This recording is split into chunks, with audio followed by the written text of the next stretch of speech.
Halo semuanya, balik lagi di channel ini. Kita kali ini akan membahas tentang aplikasi barisan dan deret bilangan. Nah, di aplikasi barisan dan deret bilangan kita akan bahas apa aja? Kita akan bahas tentang pertumbuhan, peluruhan, bunga majemuk, dan anuitas. Tapi di video kali ini, bagian yang pertama kita hanya akan membahas tentang pertumbuhan dan peluruhan. Untuk bunga majemuk dan anuitas akan dibahas di video selanjutnya. Nah, teman-teman, di sini pertumbuhan dan peluruhan yang akan dibahas itu mengikuti di bahasan kali ini ya, itu menurut deret ukur geometri. Jadi pertumbuhan dan peluruhannya itu eksponensial. Kenapa? Karena pertumbuhan dan peluruhannya itu melibatkan persentase atau kelipatan tertentu dari periode sebelumnya. Bentuk pertumbuhan dan peluruhan ini biasanya menggunakan pola atau barisan geometri. Kalau teman-teman lupa materi barisan dan deret geometri ataupun aritmatika, itu kan kalau misalkan kalian punya geometri ya. Kalau geometri itu UN adalah suku ke N, rumusnya A kali R pangkat N-1. Untuk SN-nya ada 2. Kalau misalkan R-nya lebih dari 1, berarti SN-nya sama dengan di sini ya. Di sini agak ke atas ini saya nulisnya, saya ulangi.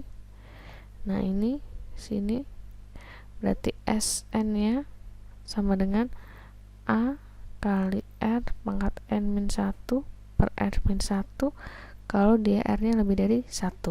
Tapi kalau SN-nya sama dengan A kali 1 min R pangkat N dibagi 1 min R, itu untuk R-nya kurang dari 1.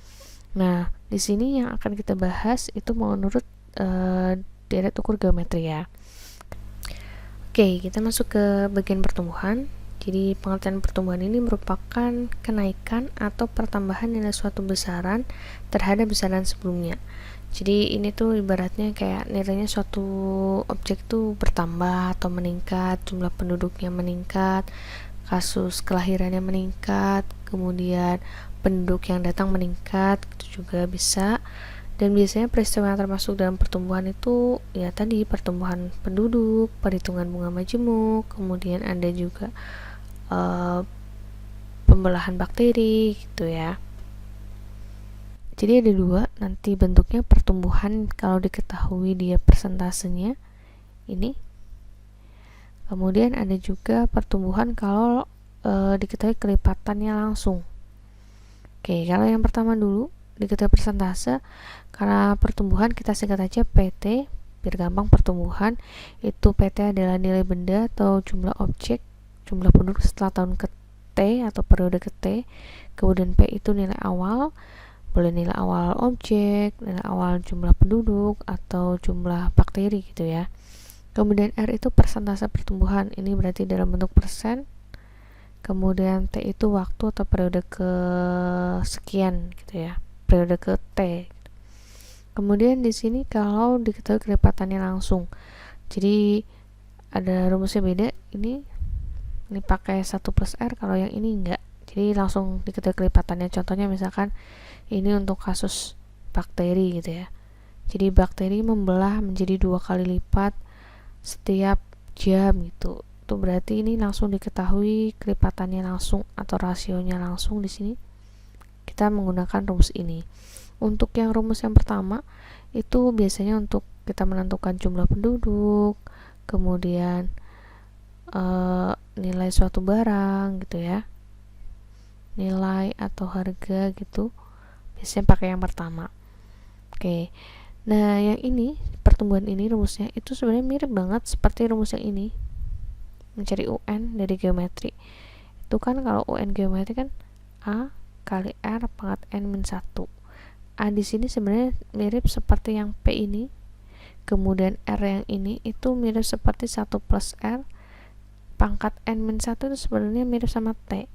Kenapa di sini pangkatnya berbeda? Karena kita di pertumbuhan yang kita hitung itu langsung dari suku kedua, ibaratnya setelah tahun pertama yang akan kita hitung. Nah, kalau di UN di barisan geometri itu sama aja kita mencari suku kedua dari geometri. Jadi kalau suku kedua itu kan menjadi rumusnya U2 sama dengan A kali R pangkat 2 min 1, A kali R pangkat 1. Nah, pangkat 1 di sini sama aja kalau kita mencari setelah tahun pertama ya. Di sini PT-nya sama dengan P kali 1 plus R pangkat 1. Ini kan sama. Nah, R yang di sini tuh di sini 1 plus R tuh. Jadi ini pakai barisan dan deret geometri gitu ya. Oke, langsung lanjut. Kemudian di sini ada peluruhan. Peluruhan sendiri merupakan penurunan ya atau pengurangan nilai suatu besaran terhadap besaran sebelumnya.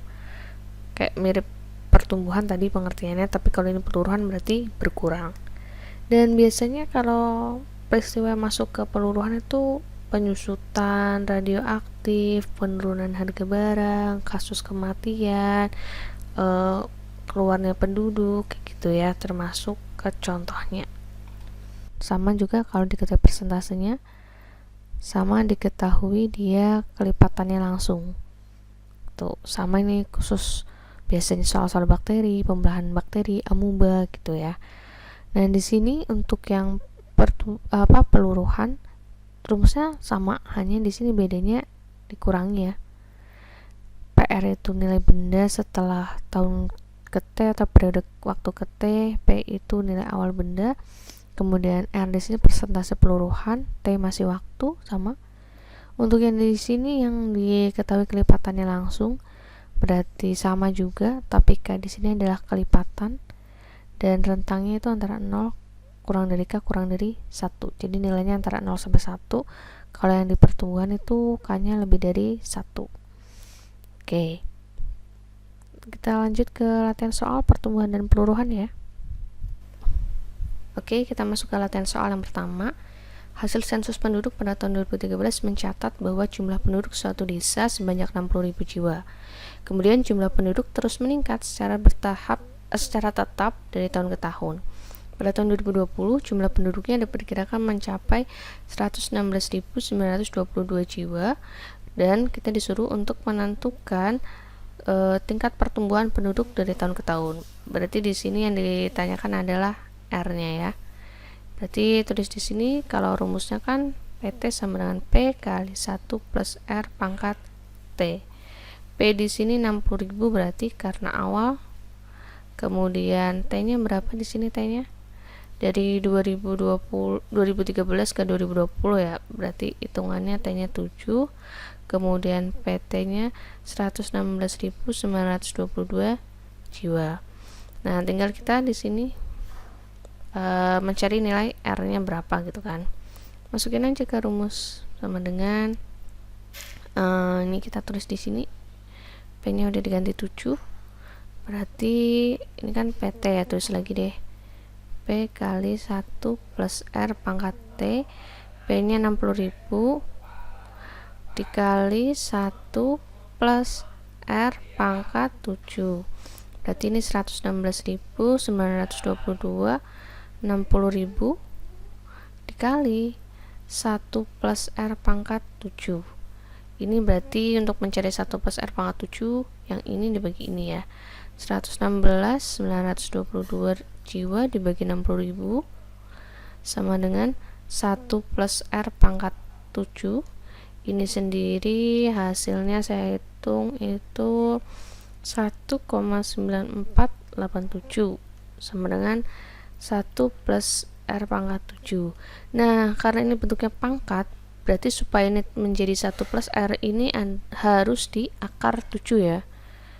Nah, jadi ini akar 7 dari 1,9487. Oke.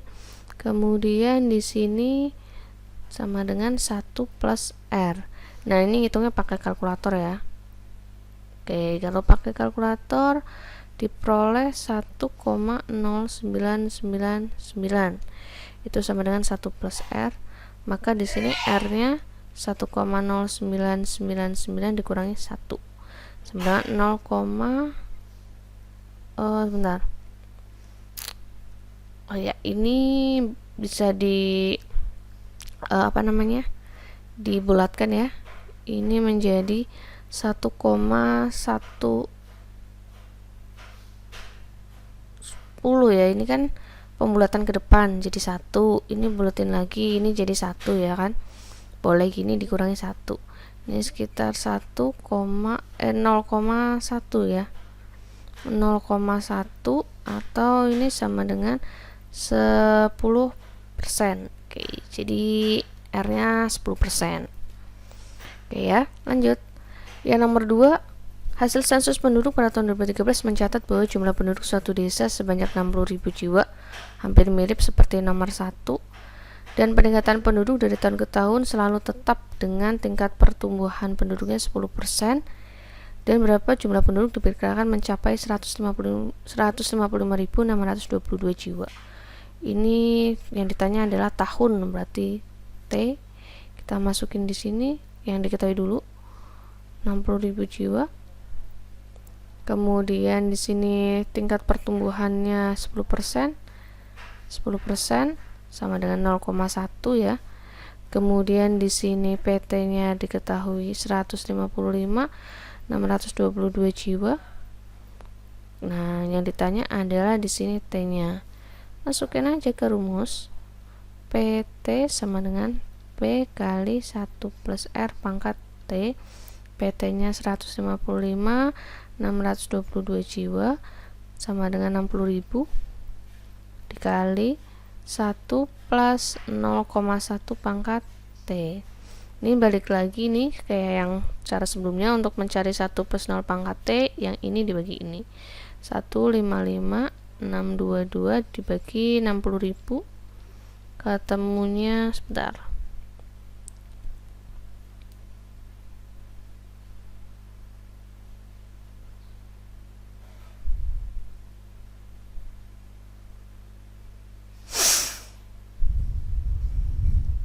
Oke, ini ketemu dibagi sama dengan 1 plus 0,1 pangkat T.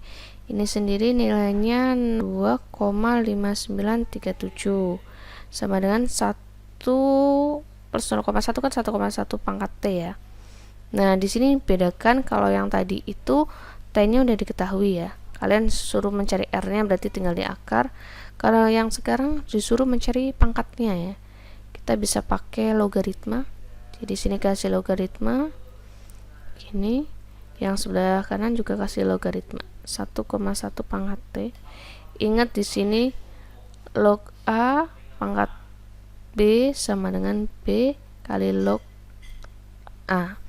Di sini berarti log ini dicari pakai kalkulator, ketemunya berapa nih? Ketemunya log 2,5937 0,4139 sama dengan ini T kali log 1,1.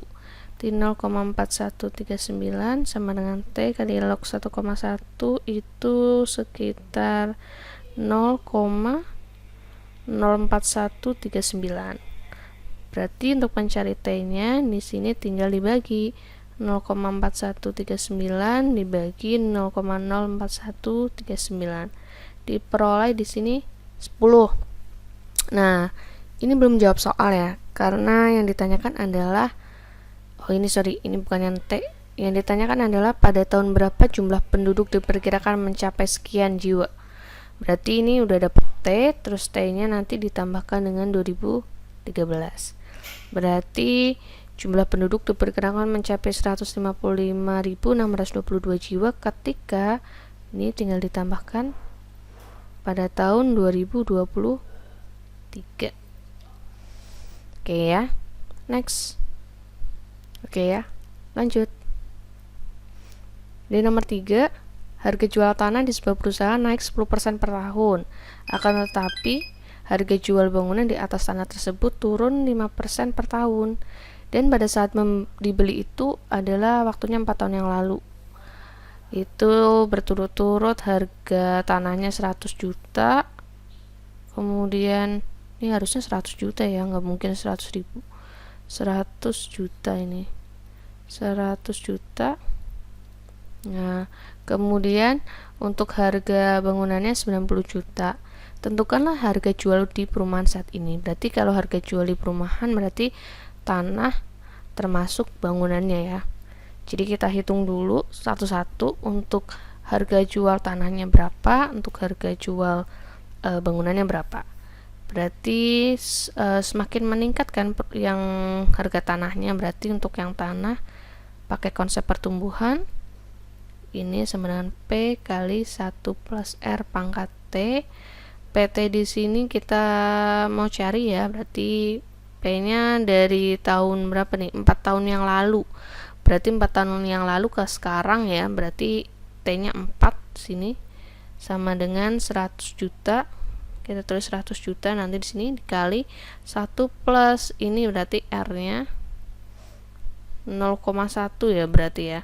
Karena 10% sih, berarti ini kan 10% sama dengan 0,1 dipangkatkan 4, ini dikasih juta ya, karena saya nulisnya hanya 100, sama dengan 100 dikali 1,1 pangkat 4 juta, diperoleh di sini. Oh, ini mintanya nggak dihitung, berarti tetap gini aja. Nah, sekarang kalau harga bangunannya, berarti di sini bangunannya berarti kita masukin aja ke rumus. Ini peluruhan ya, biar gampang aja simbolnya. Peluruhan sama dengan P kali 1 min R pangkat T. Di sini berarti nilainya adalah peluruhan pada T-nya 4. Kemudian P-nya di sini diperoleh 90 juta dikali 1 min 5% itu berarti berapa nih 5%? 0,05 ya. Kurangin 0,05 dipangkatkan 4 sama dengan 90 dikali ini berarti 0,95 dipangkatkan T. Ini kasih juta. Ini juga dikasih juta. Nah, harga jual rumah di perumahan saat ini berarti tinggal ditambah yang ini 1 ditambah yang 2 ya. Berarti ini tinggal harga jualnya ya, berarti harga jual sama dengan 100 dikali 1,1 pangkat 4 ditambah 90 kali 0,95 dipangkatkan 4 juta ya. Berarti di sini diperoleh opsi yang mana jawabannya? Berarti yang C ya. Oke, kita lanjut. Oke, soal nomor 4. Seekor sapi terinfeksi suatu virus yang mematikan. Setelah dilakukan pemeriksaan oleh dokter hewan, ternyata terdapat 1000 virus di dalam tubuh sapi tersebut. Ngeri banget ya, ada 1000 virus ya. Nah, agar bisa menyelamatkan si sapi tersebut, dokter menyuntikkan obat yang mampu membunuh 1/3. Ini membunuh 1/3, membunuh 1/3 dari virus yang ada setiap 2 jam. Tentukan sisa virus setelah 8 jam. Berarti sisa virus itu virus yang masih hidup ya, virus hidup di sini. Berarti kita menggunakan pertumbuhan atau peluruhan. Di sini mampu membunuh ya, berarti kita menggunakan peluruhan ya, karena dia berkurang. Peluruhan. Kita tulis dulu di sini menggunakan yang itu ya, yang apa namanya? Pakai K. Berarti ini P kali K pangkat T. Di sini kita masukkan aja. Oh, tunggu. Ini kan K-nya di sini kelipatannya ya, atau apa namanya? Rasio virus ya. Jadi K yang di sini kan rasio virus yang masih yang mati ya, yang dibunuh itu 1/3. Berarti kita mau cari di sini K itu rasio dari virus yang masih hidup, Kenapa? Karena kan yang ditanyakan sisa virus setelah 8 jam, berarti virus yang masih hidup ya. Berarti kita bisa cari di sini dari, kan kalau dia utuh ya, utuh itu kan 1, sedangkan di sini diketahui 1/3 itu yang bakalan mati, berarti ini min 1/3, berarti di sini diperoleh 2/3. Jadi rasio virus yang masih hidup K-nya di sini 2/3. Kemudian di sini tinggal dimasukin aja T-nya, berarti setelah 2 jam ya. setelah 8 jam, setelah 8 jam berarti ini kan stay-nya setelah 8 jam ya. Setelah 8 jam, tetapi perlu diperhatikan kalau setiap 2 jamnya itu mati sepertiga atau virusnya masih hidup itu 2/3 dari virus sebelumnya, maka waktunya itu enggak 8 jam, tapi 8 dibagi 2. Jadi waktunya itu 4. Jadi ibaratnya itu 4 kali peluruhan ya. Jadi 4 kali di sini, 4 kali dia mengalami peluruhan. Nah, oke. Mudah ya, karena ini setiap 2 jam, maka kalau 8 jam berarti 8 bagi 2. Jadi terjadi 4 kali terjadi 4 kali peluruhan. Oke, tinggal masukin ke rumus ini.